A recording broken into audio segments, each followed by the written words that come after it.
When Solomon finished praying, fire came down from heaven and consumed the burnt offering and the sacrifices, and the glory of the Lord filled the temple. The priests could not enter the temple of the Lord because the glory of the Lord filled it.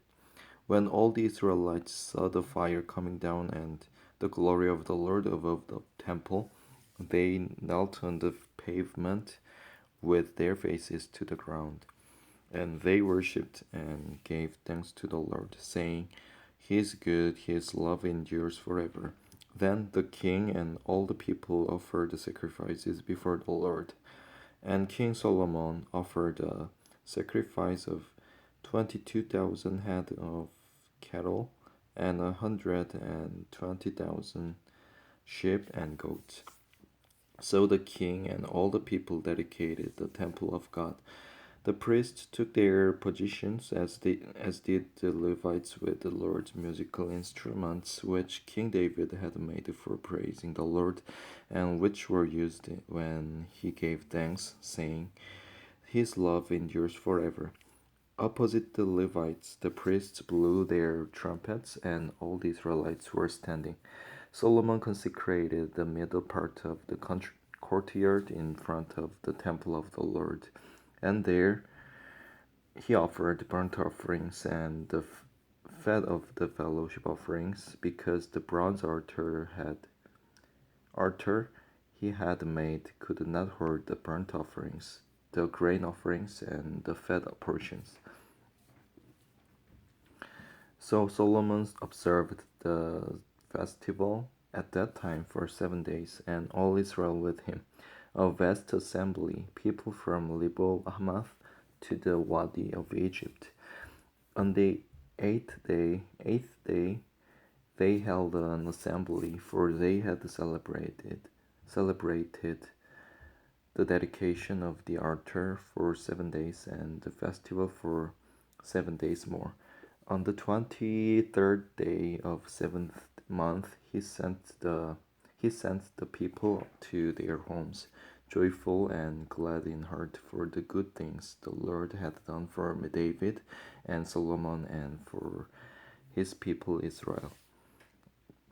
When Solomon had finished the temple of the Lord and the royal palace, and had succeeded in carrying out all he had in mind to do in the temple of the Lord and his own palace, the Lord appeared to him at night and said, I have heard your prayer and have chosen this place for myself as a temple for sacrifices. When I shut up the heavens so that there is no rain, or command the locusts to devour the land, or send a plague among my people, if my people who are called by my name will humble themselves and pray and seek my face and turn from their wicked ways, then will I hear from heaven and will forgive their sin and will heal their land. Now my eyes will be open and my ears attentive to the prayers offered in this place. I have chosen and consecrated this temple so that my name may be there forever. My eyes and my heart will always be there.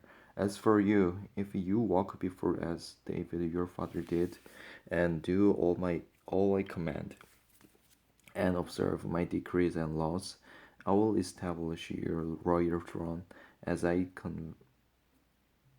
covenanted with David your father when I said, You shall never fail to have a man to rule over Israel.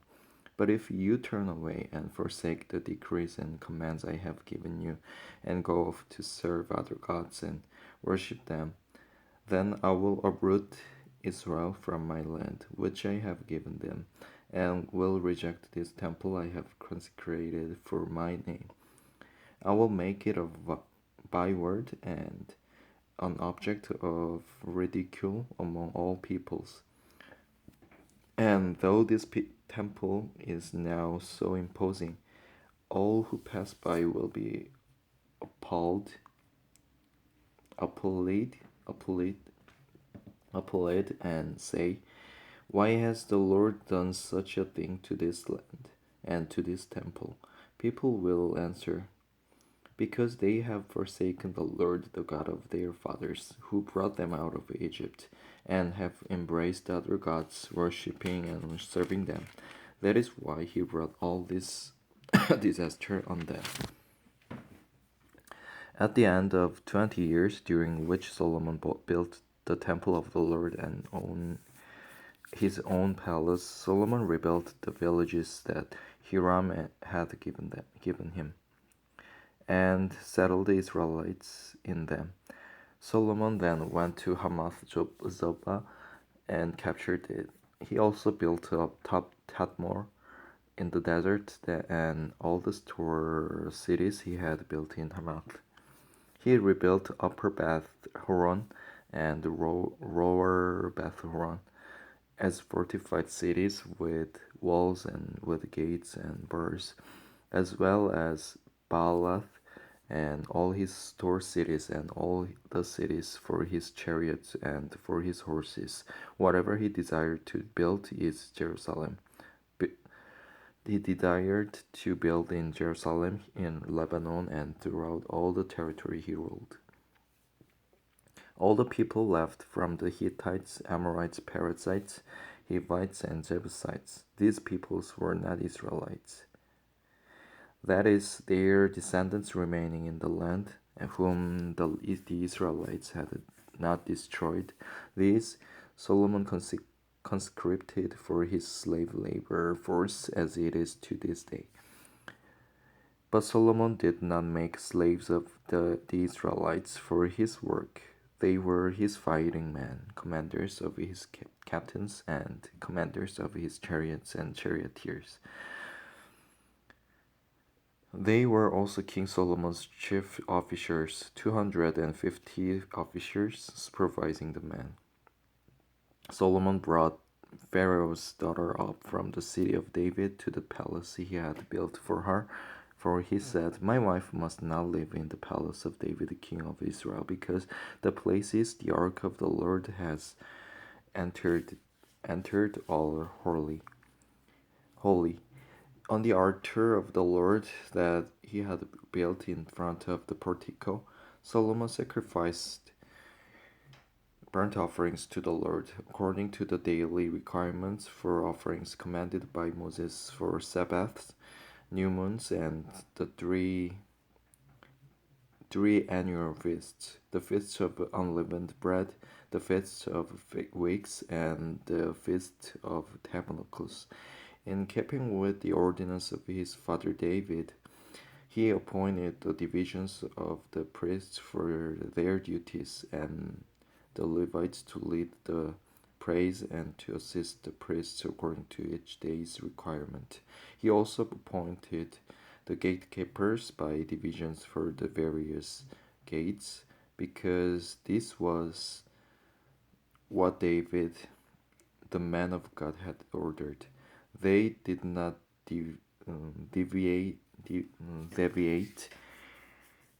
deviate from the king's commands to the priests or to the Levites in any matter, including that of the treasuries.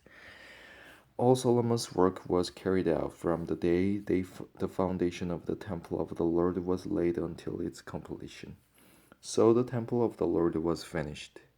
Then Solomon went to Geber, Geber, and Elath on the coast of Edom, and Hiram sent him ships commanded by his own officers, men who knew the sea. These, with Solomon's men, sailed to Ophir and brought back 450 talents of gold, which they delivered to King Solomon.